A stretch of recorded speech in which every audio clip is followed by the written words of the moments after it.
Shalom, terima kasih sudah bersama saya saat ini. Saya berdoa, kiranya damai sejahtera dan kasih karunia dari Allah Bapa kita dan dari Tuhan Yesus menyertai kamu.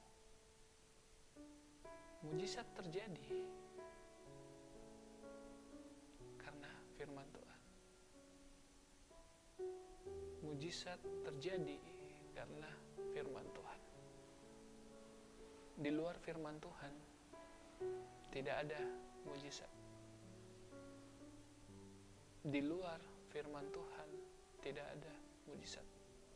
Jadi ayo kita masuk ke dalam firman Tuhan. Kisah Para Rasul 4 ayat 12. Dan keselamatan tidak ada di dalam siapapun juga selain di dalam Dia. Sebab di bawah kolong langit ini tidak ada nama lain yang diberikan kepada manusia yang olehnya kita dapat diselamatkan. Dan keselamatan tidak ada di dalam siapapun juga selain di dalam Dia. Sebab di bawah kolong langit ini tidak ada nama yang lain yang diberikan kepada manusia yang olehnya kita dapat diselamatkan. Jadi tidak ada nama yang lain selain nama Yesus yang dapat menyelamatkan kita. Sebelum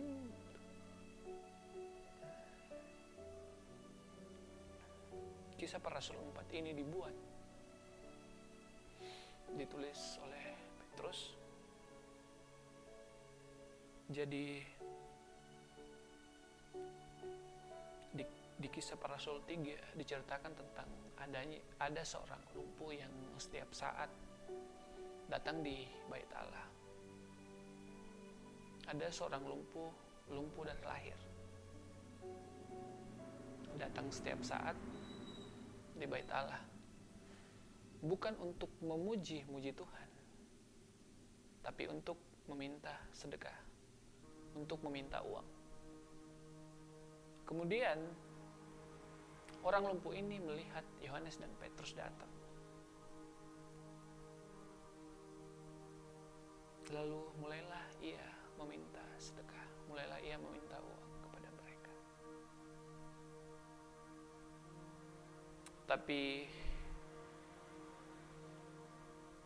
di situ Petrus menjawab sama dia. Kemudian dia berkata seperti ini, emas dan perak tidak ada pada aku, tetapi apa yang ada pada aku kuberikan kepadamu. Saya percaya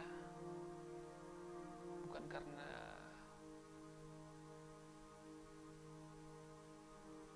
Petrus dan Yohanes tidak punya uang di sini, sehingga dia tidak memberikan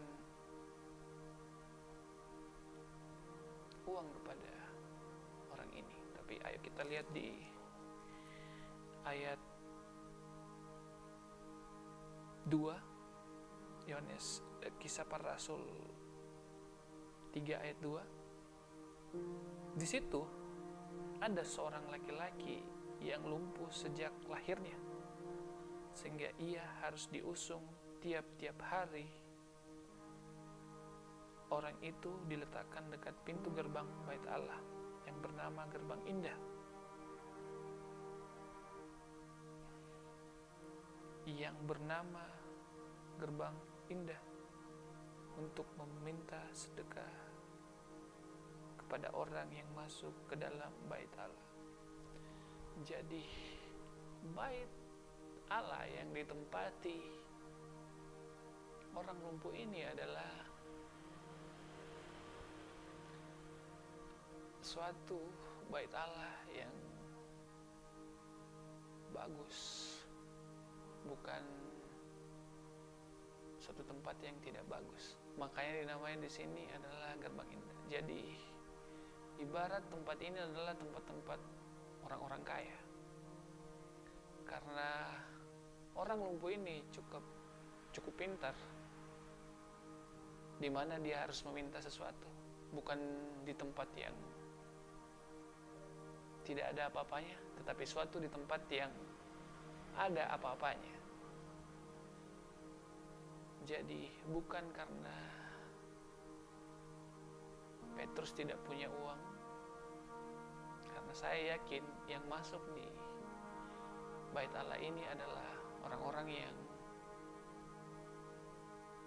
punya kekuasaan, orang-orang yang punya uang. Ibarat sekarang tamu-tamu VIP lah, karena nama dari Bait Allah ini adalah gerbang indah. Tapi di sini datanglah Petrus. Terus orang lumpuh itu melihat Petrus, dan dia pun mulai meminta sedekah. Dia meminta uang. Dia meminta uang. Tapi apa jawab Petrus? Lihat padaku. Jadi saat engkau bertemu dengan hamba Tuhan, hilangkan semua masalahmu.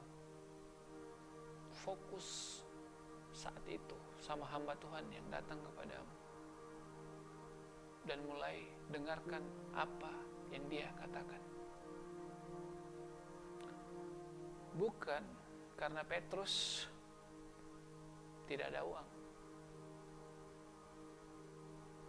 tapi Petrus tahu saat dia memberikan uang orang ini, karena hampir setiap saat,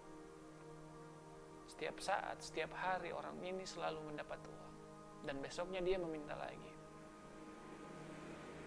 Tapi apa yang ingin diberikan Petrus adalah hal yang paling berharga. Dia bicara kayak begini. Tetapi Petrus berkata, emas dan perak tidak ada padaku, tetapi apa yang kupunyai kuberikan kepadamu. Demi nama Tuhan Yesus Kristus, orang Nazaret itu berjalanlah. Jadi Petrus tahu jelas harta yang paling berharga di sini adalah nama Tuhan Yesus. Jadi yang diberikan Petrus sama dia adalah bukan emas dan perak, tapi nama Yesus. Dibilang tadi di ayat 4, ayat 12, dia bilang kayak begini, tidak ada nama lain selain dia di bawah kolong langit yang diberikan kepada manusia, selain nama Yesus. Kayak begitu. Terus lalu ia memegang tangan kanan orang itu dan membantu dia berdiri. Seketika itu juga kuatlah kaki dan mata kaki orang itu. Ia melonjak, berdiri, lalu berjalan kian kemari dan mengikuti mereka ke bait Allah, berjalan dan melompat-lompat serta memuji Allah. Jadi yang tadinya dia datang untuk meminta sedekah, sekarang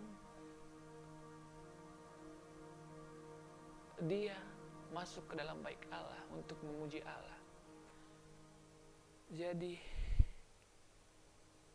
pemberian dari Tuhan, yaitu nama Yesus. Saat kita miliki itu, kita mulai memuji-muji Allah. Apa yang dipunya dari Tuhan, apa yang dimiliki dari Tuhan, dipakai untuk memuji-muji Allah. Saya yakin kita semua sangat ingin masuk surga. Kita semua sangat menginginkan surga. Tapi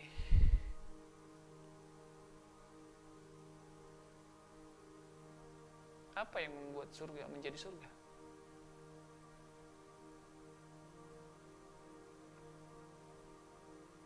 Apakah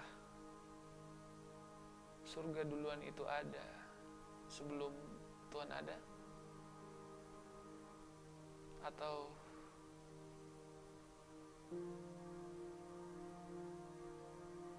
Tuhankah yang memutuskan suatu tempat untuk menjadi surga?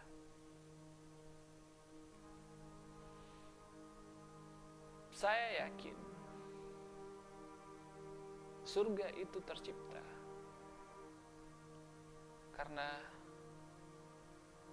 pribadi Tuhan memutuskan untuk tinggal di tempat itu. Bukan karena tempat itu berbeda, tetapi Tuhan yang memutuskan untuk tinggal di tempat itu. Jadi kalau Tuhan Yesus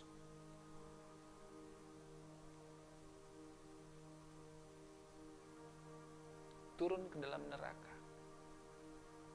dan memutuskan untuk tinggal di neraka, saya yakin kita semua akan menangis untuk neraka.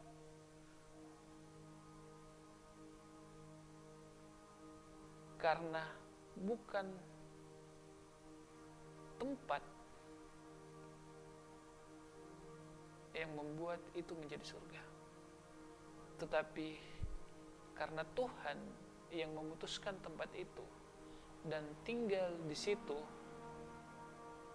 sehingga tempat itu menjadi surga.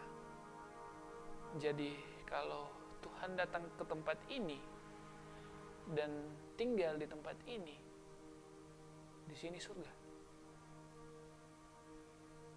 Tuhan datang ke tempat itu dan tinggal di tempat itu, di situ surga. Jadi bayangkan kalau Tuhan yang mempunyai kuasa, mempunyai kekuatan yang sama, mempunyai pribadi yang sama, dan memutuskan untuk tinggal dalam kamu.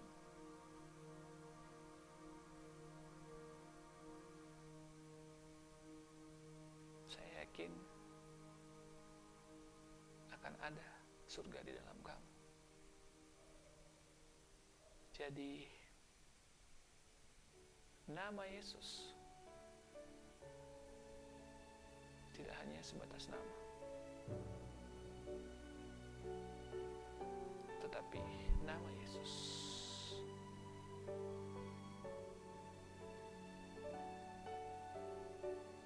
membuat sesuatunya menjadi indah. Di dalam nama Yesus ada keselamatan.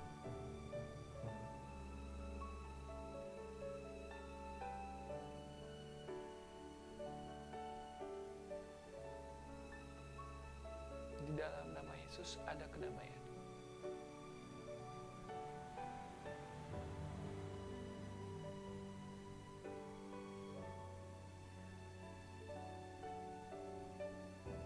Sekian